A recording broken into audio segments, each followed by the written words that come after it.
Ya hemos llegado al capítulo 4, versículo 21. Y vamos a ver hoy del versículo 21 hasta el versículo 27 con el título que le hemos puesto Alegoría de Sara y Agar.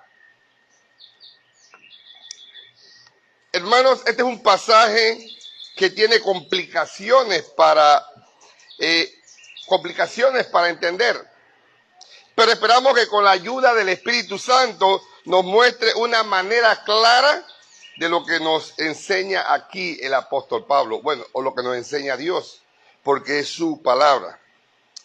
En este texto, el apóstol Pablo continúa una exposición de los contrastes entre la gracia y la ley, entre la fe y las obras. Guiado por el Espíritu Santo, el apóstol emplea una historia del Antiguo Testamento como analogía, lo cual sirve más como ilustración que como argumento. El título de hoy, como le dije, es Alegoría de Sara y Agar. Entonces lo primero que necesitamos entender es qué es una alegoría, porque muchos no saben qué es una alegoría. ¿Qué significa esa palabra? Una alegoría es una historia en la que los personajes o los eventos son símbolos que representan otros eventos, otras ideas o personas. Una manera también de escribir, y no sé cuánto han leído un libro que se llama El progreso del peregrino. Ese libro es totalmente alegoría, desde el principio hasta el fin. Pero es muy hermoso libro, se lo recomiendo. Este libro fue escrito por el hermano Juan Bunyan cuando estaba preso. Él estuvo preso y escribió este libro. Y si ustedes lo leen, o los que ya lo leyeron, evangelista que habla ese libro representa al ministro que lleva la palabra, evangelista. Y cristiano es el pecador o el escogido que está escuchando la palabra y es inquietado en su corazón que necesita un Salvador. Y el libro que él lleva es la palabra de Dios. Y cuando él llega con la carga de pecado a la cruz de Cristo, y esas cargas caen, representa la salvación, la limpieza de pecado. Y así todo el libro del progreso del peregrino es alegoría. Si no lo han leído, léanlo, hermano. Léanlo, muy hermoso. Entendiendo esto, es lo que la alegoría, hermano. Así que la alegoría es una metáfora extendida dentro de sí misma y ella contiene su interpretación. Así que la alegoría, hermanos, son maneras de comparar e ilustrar por medio de ilustraciones. El autor bíblico nos da una enseñanza. Así también, esto ha creado cierta dificultad, hermano, en el manejo del pasaje, porque el término alegoría se aplica por lo general a una historia ficticia o a imaginaria que tiene un significado oculto o una historia verdadera cuyo significado patente es irrisorio. Pero en este caso, no obstante, es obvio que el texto bíblico que habla de Abraham, que habla de Sara, que habla de Agar, que habla de Isaac, que habla de Ismael, son tanto históricos como llenos de significado. El apóstol Pablo está usando una historia verdadera que los judíos conocen muy bien. Los judíos se conocían, aunque el Antiguo Testamento menciona la ley en todos sus libros. El apóstol Pablo se enfoca en el Pentateuco, los primeros 5 libros, Génesis, Éxodo, Levítico, Número y Deuteronomio. ¿Por qué se enfoca en estos libros? Porque eran los libros más conocidos por los judíos. Y él va a usar una historia verdadera en la alegoría. Lo que ellos conocen de la historia lo va a dar como alegoría entre la fe la fe y la gracia y la salvación, para que ellos entiendan que estaban equivocados siguiendo la ley. Así que, en reconocimiento de esto, hecho aquí, Pablo hace una simple comparación de similitudes entre la historia de Abraham y la verdad espiritual que enseña en el texto. Y esta interpretación es consecuente con el significado del alegorio en el original. Pablo explica por qué de los argumentos potentes e irrefutables que ya ha expuesto ahora, recurre a una alegoría para generar una persuasión adicional. En otras palabras, después que hemos visto Gálatas 1, 2, 3, donde él expone directamente la problemática de Gálatas por la ley, él ahora usa una alegoría. La alegoría, hermano, como tal, es un medio de interpretación etéreo y riesgoso, debido a que la alegoría no necesita estar basada en los hechos, es limitada solo para la imaginación del intérprete y es fácilmente influenciada por sus predisposiciones personales.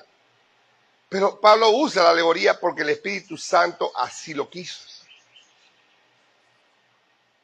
El Espíritu Santo, hermano, dirigió a Pablo a hacer uso de la analogía en esta ocasión con el propósito de mostrar a los judaizantes que el plan de redención de Dios siempre ha sido por gracia. Siempre el plan de redención de Dios ha sido por gracia, desde el principio. La gracia existió desde Adán y Eva. Y hasta el último día de la raza humana sobre la tierra va a existir la gracia. Antes yo pensaba y yo creía que los salvos del Antiguo Testamento eran salvos por la ley. Y nosotros éramos salvos por la gracia. ¡Qué barbaridad! No, todos son salvos por la gracia. Desde Adán hasta nuestros días y así hasta que Cristo venga por su iglesia, todos los salvos son salvos por gracia, por los méritos de nuestro Señor Jesucristo. Así que la ley misma enseña e ilustra que la salvación nunca fue por medio de sus provisiones. El término ley se aplicaba con frecuencia a todo el Antiguo Testamento, como le dije, pero aquí se refiere en particular al Pentateuco. Pablo está usando estos 5 libros escritos por Moisés. Lo que Pablo quiere establecer, hermano, mediante la analogía tomada de los escritos de Moisés, es que la ley no puede ser un medio de salvación. Es imposible. La ley no puede ser un medio de salvación, sino que es el camino que conduce a la servidumbre espiritual y moral. Como introducción a la analogía, Pablo sugiere a los judaizantes Pablo sugiere a los judaizantes y a aquellos miembros de las iglesias de Galacia que habían creído en las falsas de los judaizantes, que habían sido descarriados por ellos, que observen con cuidado que la ley, ¿qué es lo que la ley fomenta? ¿Qué es lo que la ley fomenta? Decidme, dice en el versículo 21, decidme, los que queréis estar bajo la ley, ¿no habéis oído la ley? Ustedes no van, ¿cómo van a seguir la ley? ¿No habéis oído lo que la ley dice? Puesto que ustedes insisten en vivir bajo la ley, están dispuestos a oír porque la ley dice en realidad. Jesús empleó un método similar con los líderes judíos en varias ocasiones. Varias ocasiones el Señor confrontó a los líderes judíos con la ley. Y lo podemos ver en Mateo capítulo 5, 6 y 7 en el Sermón del Monte. Los fariseos se creían sin pecado. Según los fariseos, ellos obedecían toda la ley. Y el Señor Jesús, vamos a ver un ejemplo solamente de Mateo 5.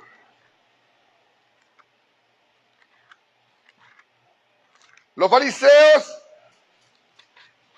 los líderes religiosos, creían que no habían, que eran puros, que eran justificados por sus obras. Pero miren lo que dice, vamos a ver un ejemplo. Hay otros ejemplos, pero vamos a ver el ejemplo de Jesús y el adulterio. Mateo 5, del 27 en adelante. Oíste que fue dicho, está hablando de los mandamientos. Oíste que fue dicho, no cometerás adulterio. Pero yo digo que cualquiera que mire a una mujer para codiciarla, o un hombre, hermano, no nada más una mujer, un hombre o una mujer, para codiciarla, ya adulteró con ella en su corazón. Por tanto, si tu ojo derecho te es ocasión de caer, sácalo y échalo de ti, pues mejor es que pierda uno de tus miembros y no que todo tu cuerpo sea echado al infierno. Y si tu mano derecha te es ocasión de caer, córtala y échala de ti. Mejor te es que se pierda uno de tus miembros y no que todo tu cuerpo sea echado al infierno. Vamos a ver otro ejemplo.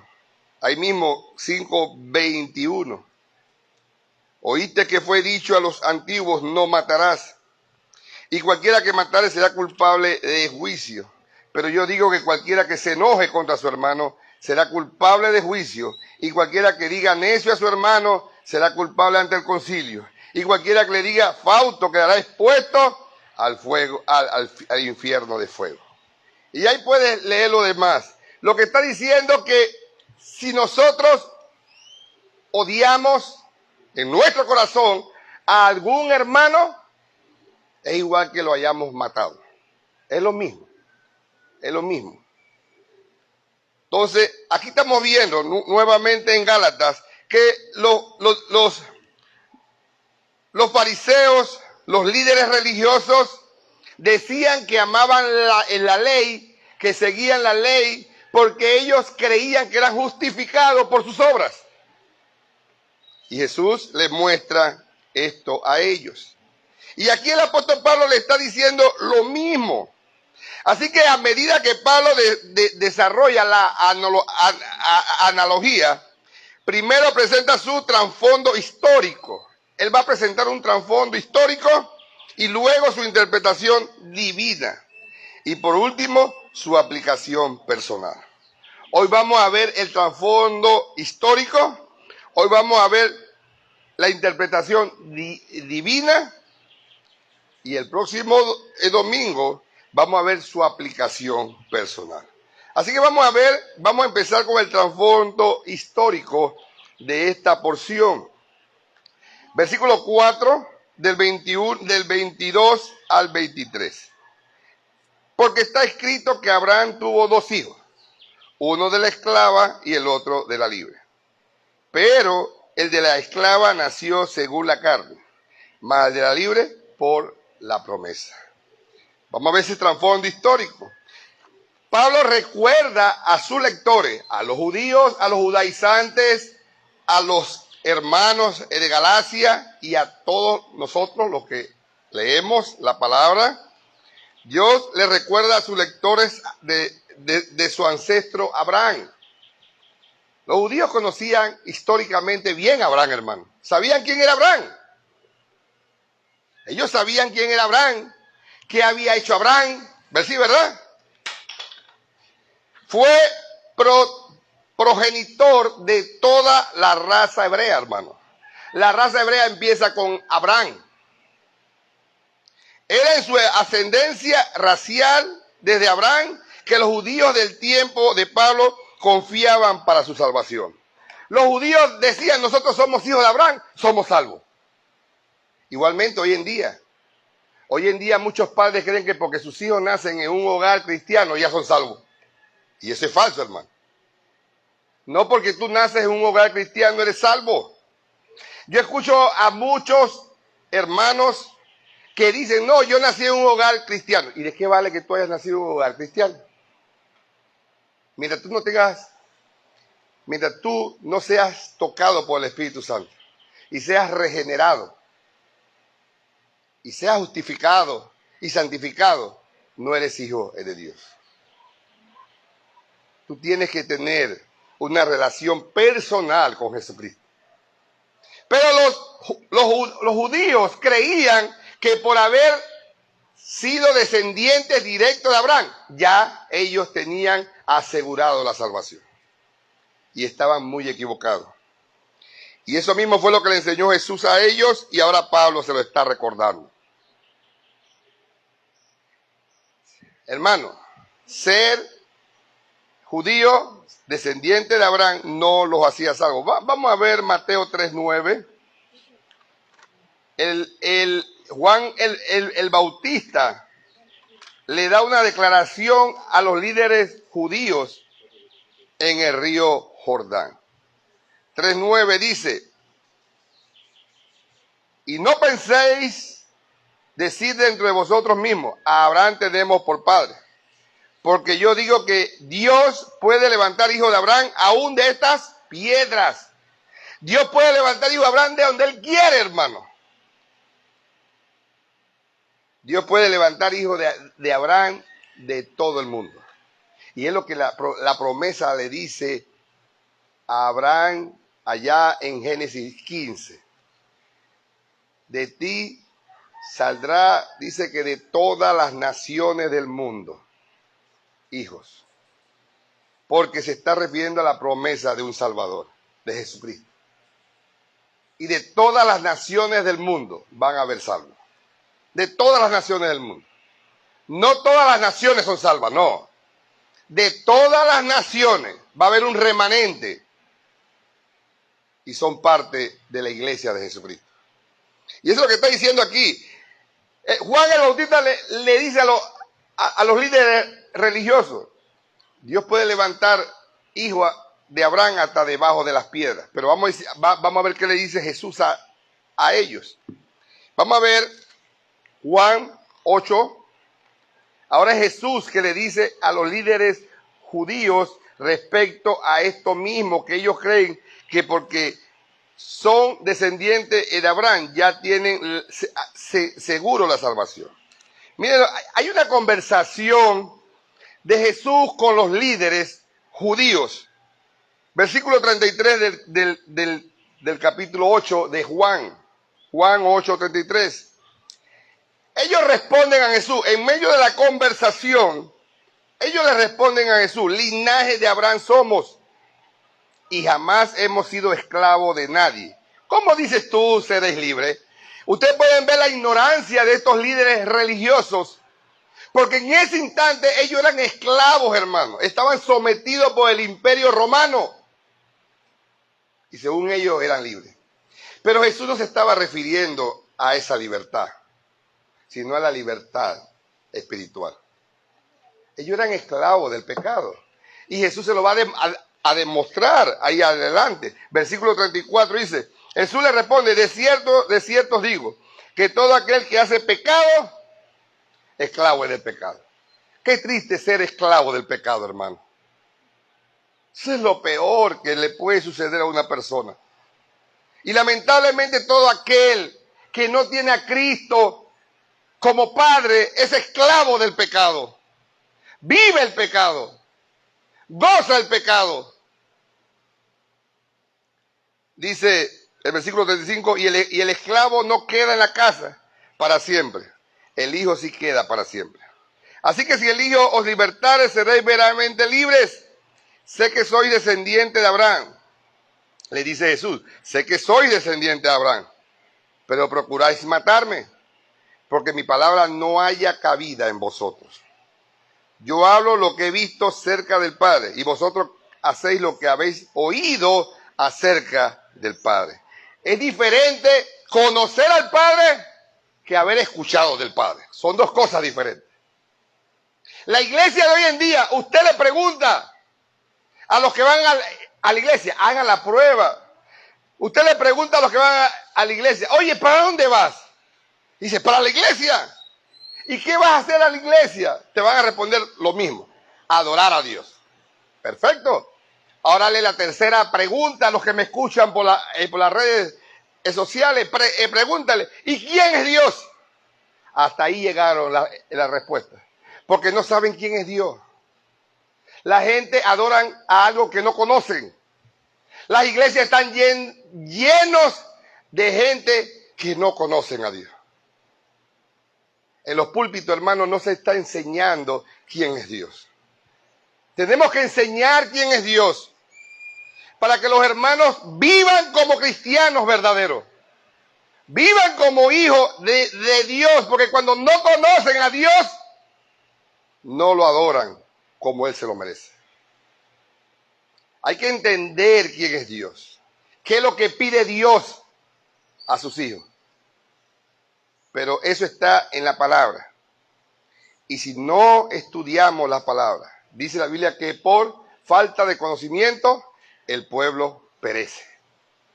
Por falta de conocimiento, hermano. A veces creemos que estamos de verdad adorando a Dios. Pero es falso. No estamos adorando a Dios. Dice la palabra del Señor Yo le hice una pregunta en un estudio que tuve con unos hermanos, les pregunté, unos hermanos que van a una iglesia, ellos son líderes de otra iglesia y les preguntamos, nosotros preguntamos si Dios ama a todo el mundo. Esa pregunta no sabemos responderla. ¿Dios ama a todo el mundo? No, hermano, Dios no ama a todo el mundo. Eso es falso. Cuando usted va a evangelizar, la gente comete un error. Dios te ama. ¿Quién dijo eso, que Dios te ama? Eso es falso, hermano. En la Biblia no dice eso. Vamos con un versículo solamente para ilustrar. Salmo capítulo 7.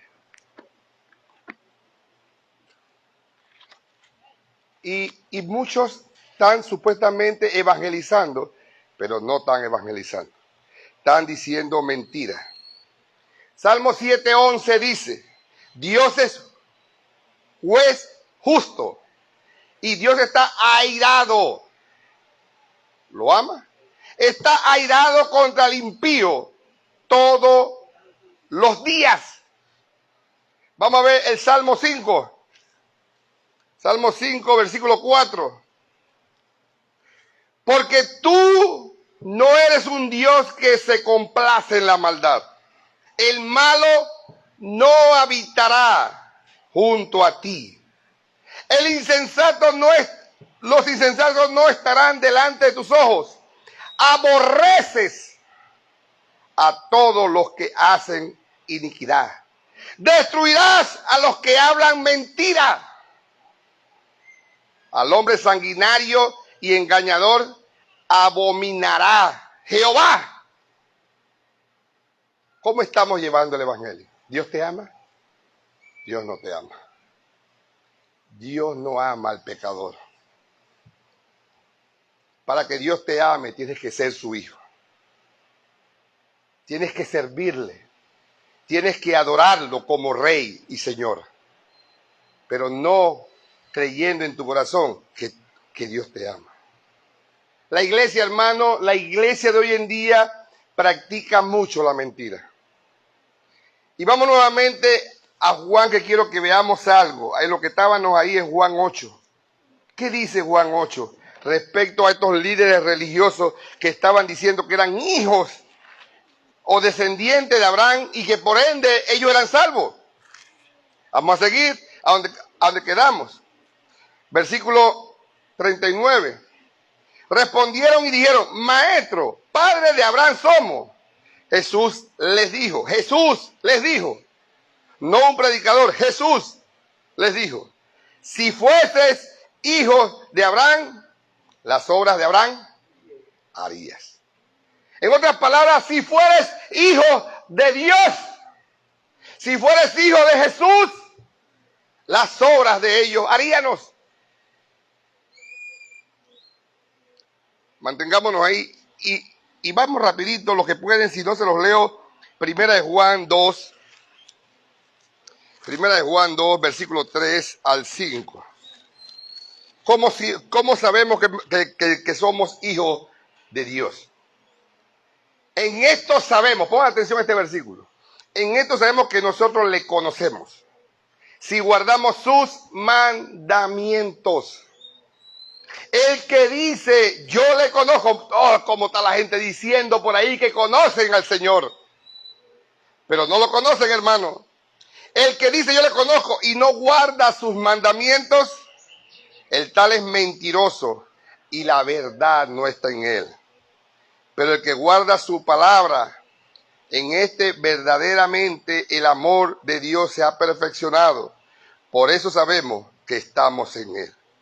El que dice que permanece en él debe andar como él andó. Y vamos a ver lo que le responde Jesús acá. Esto es tremendo, hermano. Los judíos, como estamos viendo en Gálatas, creían que ellos eran justificados por sus obras. Pero miren lo que dice acá, Juan 8:40. Pero dice, vamos a leerlo del 39 nuevamente. Respondiendo y le dijeron, maestro, nuestro padre es Abraham. Jesús les dijo, si fueses hijo de Abraham, las obras de Abraham harías. Vosotros, dice, pero ahora procuráis matarme a mí, hombre que os he hablado la verdad, la cual ha oído de Dios. ¿No hizo esto a Abraham? Vosotros hacéis las obras de vuestro padre. Mira, ahora Jesús está diciendo, ustedes pueden ser descendientes de Abraham, ¿no? Pueden ser descendientes de Abraham, pero ustedes no hacen las obras que Abraham hacía. Abraham amaba a Dios, Abraham obedecía a Dios, Abraham guardaba los mandamientos, pero ustedes son hijos de su padre. Entonces ellos dijeron, nosotros no somos nacidos de fornicación. Un padre tenemos que es Dios. Imagínense qué herejía decir que eran hijos de Dios. Jesús entonces les dijo, si vuestro padre fuese Dios, ciertamente amaríais, porque yo de Dios he salido y he venido, pues no he venido de mí mismo, sino que el que me envió. ¿Por qué no entendéis mi lenguaje? Le dice Jesús a ellos. ¿Por qué no podéis escuchar mi palabra? Y aquí viene lo interesante. Jesús le dice a ellos, vosotros sois de vuestro padre el diablo, y los deseos de vuestros padres queréis hacer. Él ha sido homicida desde el principio y no ha permanecido en la verdad, porque no hay verdad en él. Cuando habla mentira, de suyo habla porque es mentiroso y padre de mentira. Jesús está diciendo que Satanás es ¿qué? El padre de la mentira. La iglesia cristiana, entre comillas, hoy practica la mentira. Nos llamamos cristianos, nos llamamos hijos de Dios y practicamos la mentira. Y la pregunta es la siguiente. Si Jesús está diciendo que Satanás es el padre de la mentira, el que dice mentira, ¿de quién es hijo? ¿De Satanás? Esto es clarito, hermano. Si usted practica la mentira, hermano, y los que me escuchan, si practica la mentira, si mientes, eres hijo de Satanás. Y tenemos que arrepentirnos, hermano. Hay que arrepentirse. Porque si tú mueres diciendo mentira, vas a abrir tus ojos en el infierno. Esto no es, hermano, esto no es algo ficticio. Es la palabra de Dios. Y si queremos seguir mintiendo, hágalo. Y un día se va a dar de cuenta que lo que se está enseñando hoy era cierto. El día que estés ante el Rey de Reyes y te diga, mal siervo, no fuiste justo, al infierno vas. Hermanos, tenemos que cuidarnos como hijos. Los fariseos creían y los líderes religiosos creían que ellos eran salvos por ser descendientes de Abraham. Y no era cierto.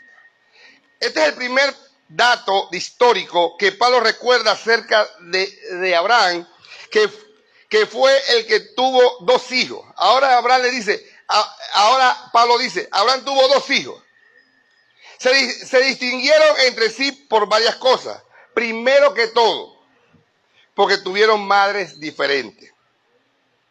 Una de ellas era esclava y la otra era libre. El primer hijo fue Ismael, cuya madre fue Agar. Ella era esclava egipcia de su ama Sara. Sara era su ama, la esposa de Abraham. Agar le servía a Sara. Y el segundo hijo se llamó Isaac, cuya madre fue Sara. En la exposición de esta analogía, todas las distinciones entre ambos hijos están basadas en el hecho de que tuvieron 2 madres diferentes. No en el hecho que tuvieron el mismo padre, Abraham. Pablo se está refiriendo que tuvieron 2 madres diferentes. La herencia de la estirpe que vino por una de las madres fue perdición y servidumbre, mientras que la herencia del linaje de la otra es salvación y libertad. Este es el primer dato histórico. El segundo dato histórico que Pablo trae a la memoria es que el hijo de la esclava nació en la carne, más que el hijo de la libre en la promesa. ¿Por qué? Muchos años después de la primera vez que Dios prometió un hijo a Abraham, Dios le promete un hijo a Abraham, una descendencia, dice que no se puede contar, eso lo podemos ver en Génesis 15. No nacía el hijo. Pasaban los años y no nacía el hijo.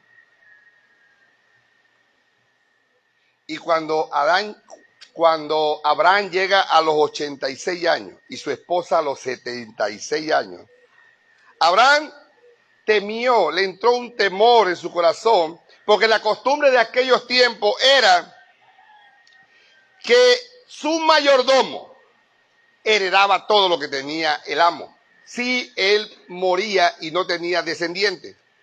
Entonces ese temor vino al corazón de Abraham: voy a morir y va a heredar este mayordomo Eliezer Damaseno. ¿No? Eso fue lo que vino al corazón de Abraham. Abraham clamó a Dios en su desesperación. Él nuevamente clama a Dios: Señor, tú me prometiste un hijo. Ya tengo 86 años y no he tenido ese hijo. ¿Y qué le dice el Señor? El Señor reafirma la promesa. Dice: vas a tener un hijo. Lo que pasa es que Dios es en su tiempo, no en el de nosotros. Y Dios le dice: vas a tener un hijo. Tienes que esperar cuando es el momento preciso. Sin embargo, pasaron más años, hermano, y Sara seguía sin concebir. Así que ella indujo a Abraham. Aquí viene algo.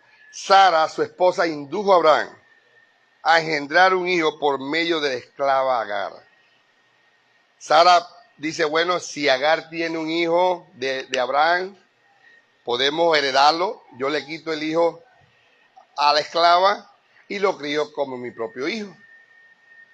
Esa fue la idea de Sara. Y le dice a Abraham, y Abraham aceptó la propuesta, y Abraham se acuesta con Agar. Así que el nacimiento de ese hijo, cuyo nombre fue Ismael, fue según la carne, porque haya sido físico, sino a causa, hermano, no es porque fue físico, porque para nacer un niño tiene que ser físico. La causa fue el artificio humano con que Sara concibió el plan que Abraham llevó a cabo. Era un plan motivado por deseos egoístas y realizado por medios puramente humanos. Un plan malévolo, hermano, que hizo Sara, se lo Se lo dijo a su esposo y el esposo aceptó.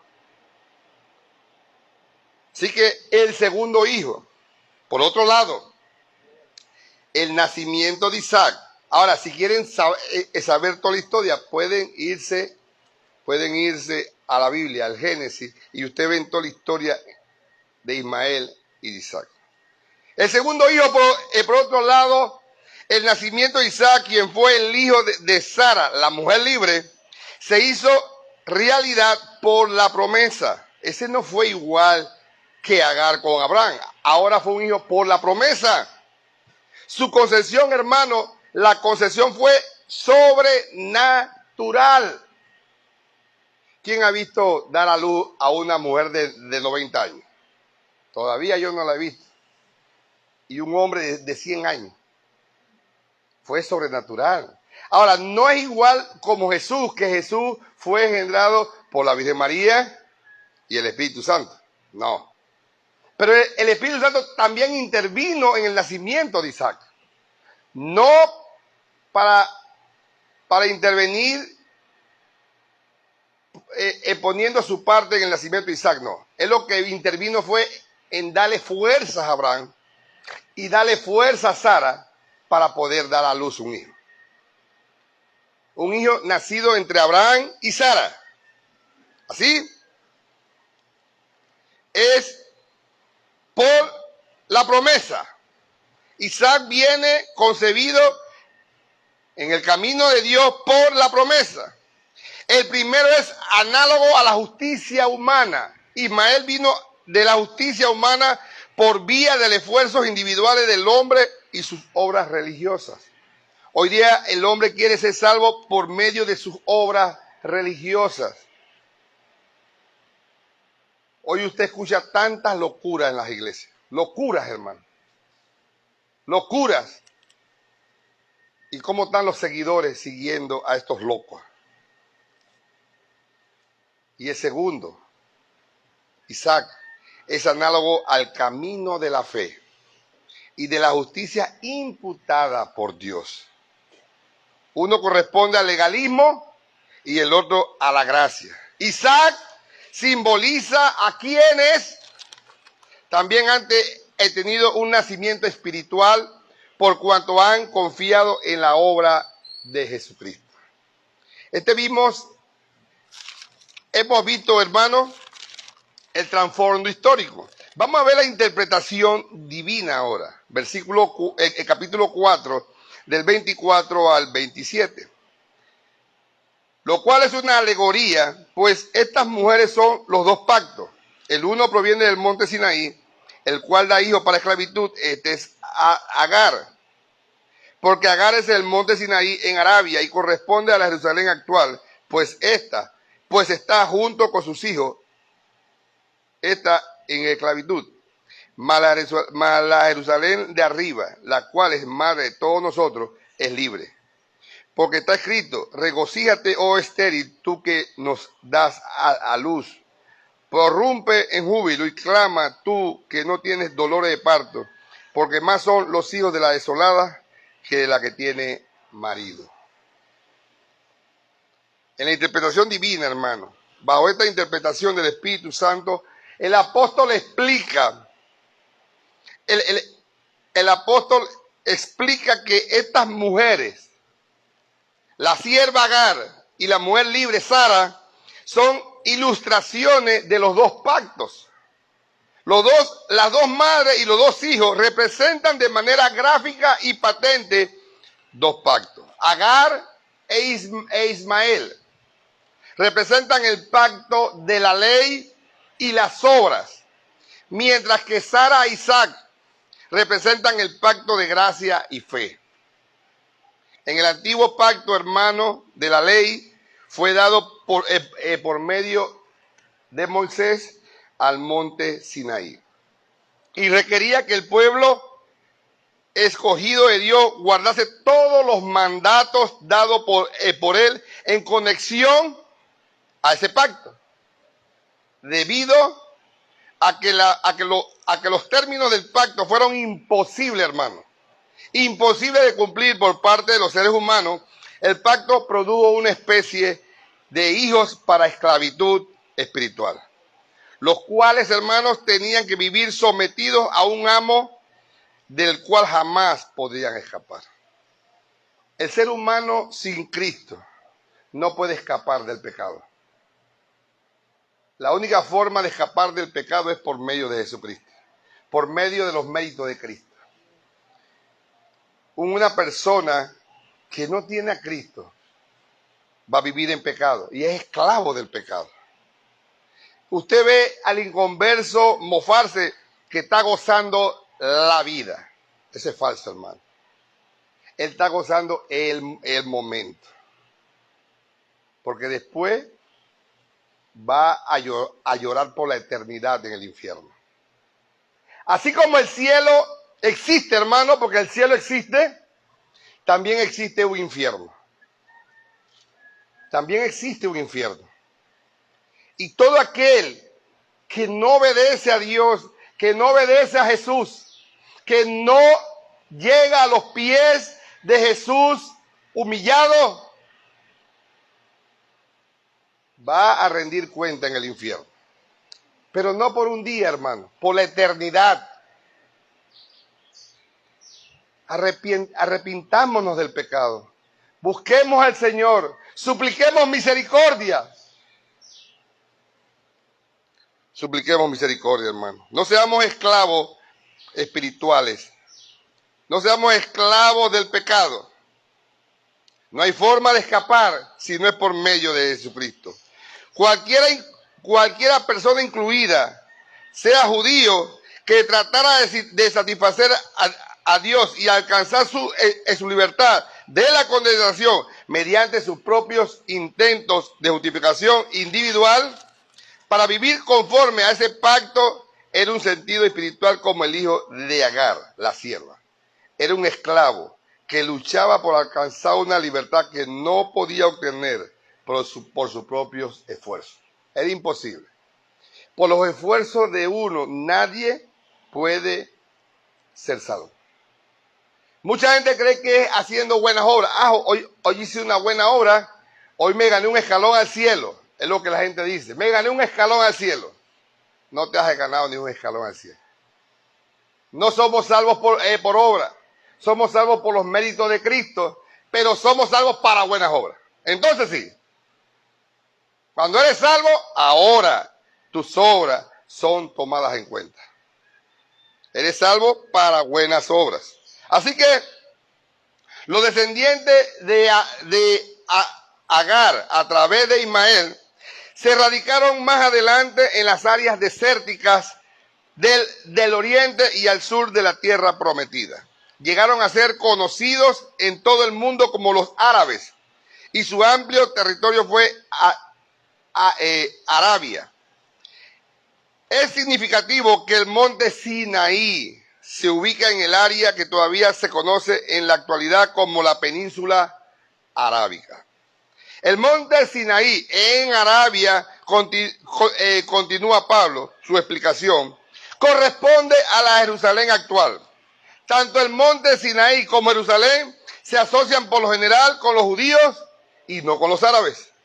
Pero una enseñanza principal en toda la epístola de Gálatas es que todas las distinciones superficiales que se establecen entre los hombres, incluidas las de tipo histórico, geográfico, racial, social y cultural, carecen de absoluta relevancia en el campo de lo espiritual. Gálatas 3:28, miren lo que dice Gálatas 3:28. Ya no hay judío ni griego, no hay esclavo ni libre, no hay varón ni mujer, porque todos vosotros sois uno en Cristo Jesús. ¿Qué es lo que está diciendo Pablo? Pablo está diciendo que en el ámbito espiritual no hay raza.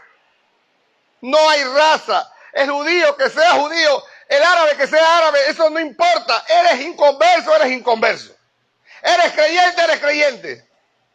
Ahí no entran las razas, hermano. En sentido espiritual, todos los incrédulos del mundo están perdidos, porque ellos son descendientes espirituales de Agar e Ismael. Todos los inconversos del mundo, sean judíos o no sean judíos, si mueren van al infierno. No hay acepción de personas. Y el creyente, que sea judío o sea gentil, si muere va al cielo. Porque Dios no tiene acepción de personas, hermano.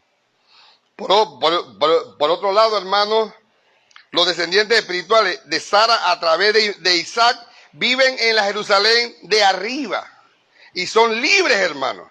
Filipenses 3:20 dice, Filipenses 3:20 dice así: mas nuestra ciudadanía está en los cielos, de donde también esperamos al Salvador, al Señor Jesucristo. Nuestra ciudadanía está en los cielos. Los habitantes de la Jerusalén celestial son libres de la ley, las obras, la esclavitud y la carne. También son libres como no lo son habitantes de la Jerusalén. También son libres como no lo son los habitantes de la Jerusalén actual. ¿Quiénes son la Jerusalén actual? Los que no creen en Jesucristo. ¿Quiénes son los habitantes de la nueva Jerusalén? De la Jerusalén celestial. Son los que han creído en Jesucristo. Han creído en el Evangelio, en el poderoso Evangelio de Jesucristo. Así que, hermanos, como conclusión, un día la Jerusalén celestial descenderá a la tierra. Dice Apocalipsis 21 y 22. Es hermoso, léase Apocalipsis 21 y 22. Precioso lo que dice ahí. Pero lo cierto es que ya existe con la seguridad y la eternidad que la Jerusalén actual y terrenal nunca tendrá. Ya existe la Jerusalén celestial y es la iglesia de Jesucristo. La verdadera iglesia de Jesucristo. La que obedece a Cristo. No la que dice conocerlo, pero no lo obedece. De esa iglesia no está hablando. Está hablando la nueva Jerusalén. Tienes que nacer de nuevo. Juan 3:3, se los leo. Juan 3:3 dice: respondió Jesús y le dijo, de cierto te digo que el que no naciere de nuevo no puede ver el reino de Dios. La Jerusalén celestial, tienes que nacer de nuevo. Tienes que ser regenerado, tienes que ser transformado, tienes que ser justificado y tienes que ser santificado para que puedas ser parte de esa nueva Jerusalén. La Jerusalén celestial, nacidos de arriba, y solo aquellos que nacen de lo alto por medio de los méritos de Cristo y la gracia de Dios son parte de esa Jerusalén. Son los que han ascendido espiritualmente a los lugares celestiales para vivir en esa Jerusalén de arriba, que un día va a descender a la tierra. Y el versículo 27 de Gálatas dice, porque está escrito, regocíate, oh estéril, tú que das a luz. Prorrumpe un júbilo y clama, tú que no tienes dolores de parto. Porque más son los hijos de la desolada que la que tiene marido. Esta porción bíblica está en Isaías 54 y fue escrita para los judíos exiliados en Babilonia, cuando fueron cautivos en Babilonia. Ellos pensaban que en Babilonia ya no había esperanza. Estaban cautivos en Babilonia. Ellos pensaban que ya no había esperanza. Asimismo, los lleva Pablo a que vean que en Sara ya no había esperanza.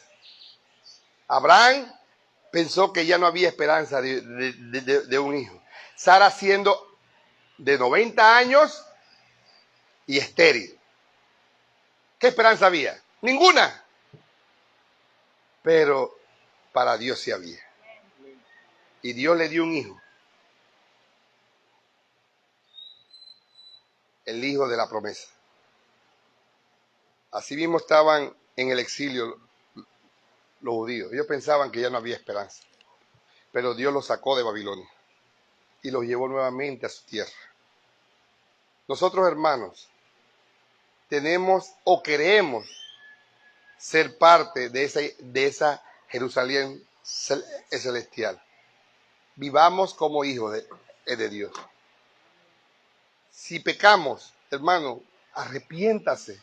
Deje el pecado Iglesia del Señor, deje el pecado y llame la palabra. Vivamos la palabra para ser verdaderos descendientes de Abraham por medio de la promesa que es el Señor Jesucristo. Pongámonos en pie, hermano.